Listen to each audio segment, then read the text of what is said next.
I'd like to recap here for our audience. It is now 2:31 in the east, 11:30 on the west, and there is breaking news on this, what now is a very historic Sunday for our nation. President Biden today announcing that he will not seek re-election. Biden, the 46th president of the United States, made this announcement in a letter just released.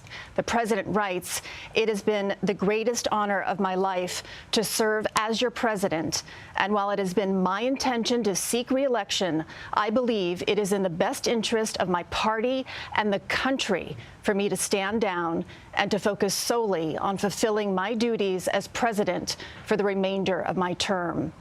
President Biden did offer his full support for Vice President Kamala Harris to be the Democratic Party's nominee this year. The president says that he will address the nation later this week. Mr. Biden, the first president now since Lyndon Johnson in 1968 not to declare to seek a second term. The president is at his home in Rehoboth Beach, Delaware this weekend. He's recovering from COVID, and he returned there late Wednesday night from a campaign swing in California.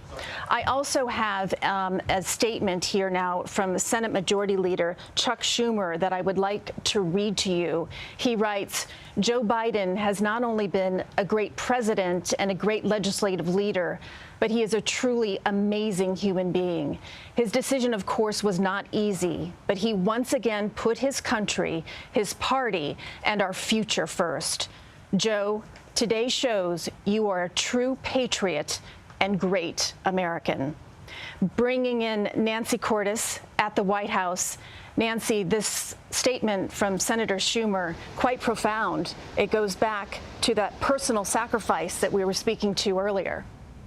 Right, and Joe Biden, if nothing else, has very, very deep roots in the Senate, and this was a very personally painful experience for many of these senators who served alongside Biden in the Senate, some of them for decades. This has been a really gut-wrenching experience for the entire Democratic Party, not only because it was difficult for them to see someone who they cared for quite a lot and who they felt had really had a very historic first term filled with a lot of successes, checking off many of the goals that he had set out for the first term of his presidency, but also this desire that many of them had from Chuck Schumer on down to make sure that this was a decision that President Biden could come to on his own.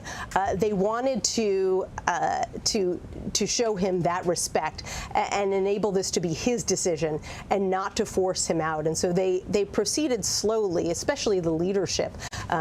These members of Congress who had gotten to their positions of power just like he did through years of hard work and being with him in the trenches in those negotiations, they proceeded pretty slowly to try to send that message to him behind the scenes without coming out and calling on him to step down. They really wanted him to do this with dignity. And so, yes, there are a lot of members of Congress today who aren't proud that this is the way that things ended up. They believed in Joe Biden.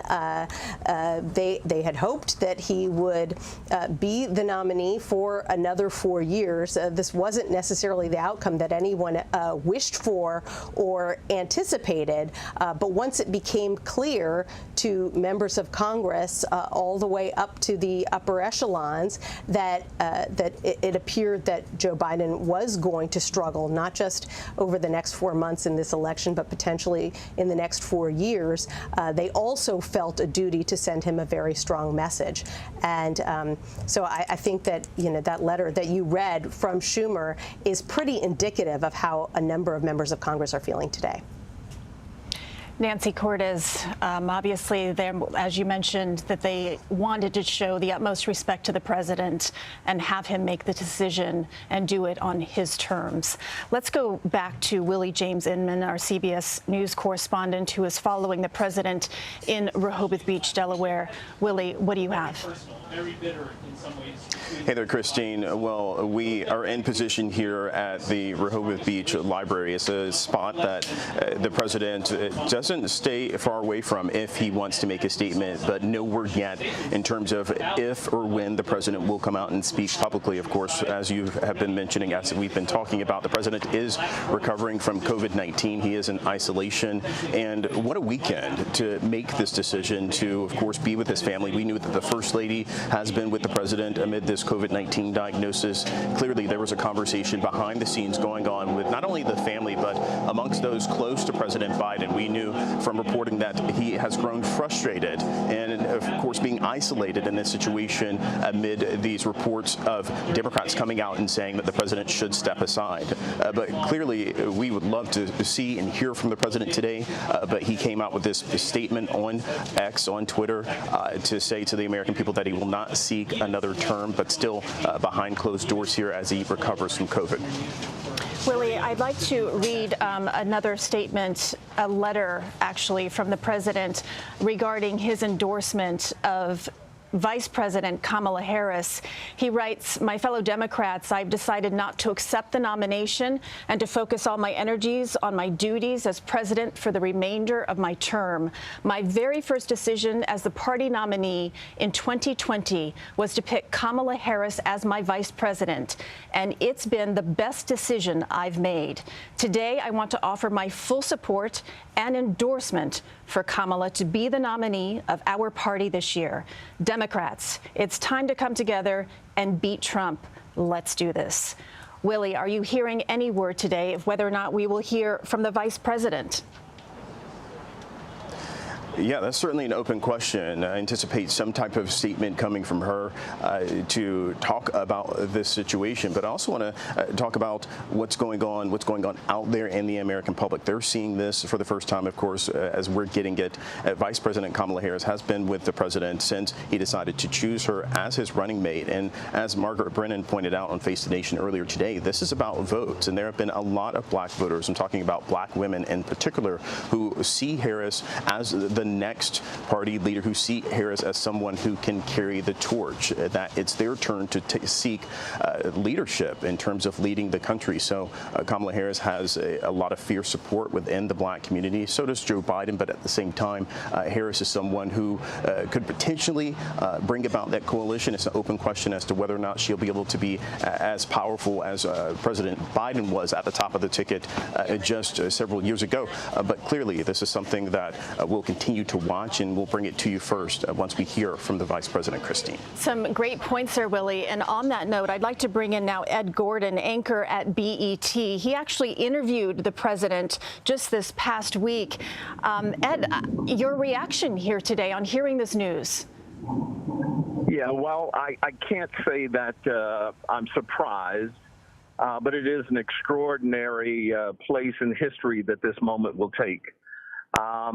I think when I sat with him on Tuesday, Christine, he had all intention to continue this fight and really believed, I think, that he was going to be the nominee and truly believed he was going to be able to defeat Donald Trump. So I think between this past Tuesday and the announcement today, he started to read the tea leaves. If nothing else, this man is political and understands there are certain points, political points, that you just can't walk away from. And with the idea of Nancy Pelosi not being full-throated in her support, even someone like Jim Clyburn, who was in fact full-throated, just listening to him during an interview today, you started to get the idea that this may be coming. You certainly did. The drumbeat did get louder and louder since that debate with former President Trump. That is for certain. Ed, I'd like to get your take just on the gravity. I know we have a long road ahead of us. However, if the vice president is in fact endorsed and nominated as the new Democratic nominee at the Democratic National Convention, which will begin on August 19th, just a few weeks from now, the gravity of the fact that she is a woman and she is a black woman here in our nation's history. Yeah. I think Ed O'Keefe hit it earlier when you spoke to him. We're in uncharted territories, Christine. I don't know that we know. Will America be ready for a black female? We'll see. People said that about Barack Obama. There were many who believed that at that point in time, America wouldn't be ready for an African-American president. and he was able to break a glass ceiling that many of us thought would never be broken. I think one of the things that we've got to be cognizant of, though, even with this endorsement, there are forces in the Democratic Party that do not want her leading that ticket. And we're about to see whether there's going to be some political wrangling around that, or whether they will walk in lockstep with the idea that this is, in fact, probably the easiest route for Democrats to follow, but more specifically to give Joe Biden the ability to say, this is who I am putting my belief behind. You should, in fact, do the same. Well, he did put the word out that he is, in fact, endorsing his vice president. So I do wonder if that was meant for everyone in the Democratic Party to hopefully just fall in line. I know you are close to the vice president. You mentioned earlier that you said, is the nation ready to elect its first female black president? Is Kamala Harris, in your opinion, ready for the road ahead that's ahead of her? Yeah, I think, and I'm bothered sometimes by that question. I think African Americans in these positions get that question far more than we give to others. I think, 3.5 years in the White House has certainly readied her more than any other person on the Democratic side. She is a bright woman. She's been in politics for a long time. She certainly, I believe, has the ambition now. She stood stalwart next to Joe Biden. But someone in her position would certainly, I think, rise to this occasion, and I think she's ready, able, and willing to say, I want to take this task on. What are some of those personal qualities that you know about her that you feel will help in the road ahead? Well, I think what we've seen her do at the outset when she was given the idea of handling reproductive rights, a lot of people have suggested, that she stumbled and failed on the border issue, but I think that that's one of those issues that everyone who's been front and center of that, and I'm talking about presidents who were seated in office, have had an opportunity to, use the bully pulpit, but haven't been able to get their arms around the best way to handle that. But she, as many people have suggested, found her footing around reproductive rights. She's a brilliant woman, a great orator, and the energy that she's going to bring to this, if in fact she becomes the nominee, is extraordinary. We've seen her in debates before. We've seen her during Senate hearings. She's quick on her feet. I think she'll be a formidable opponent.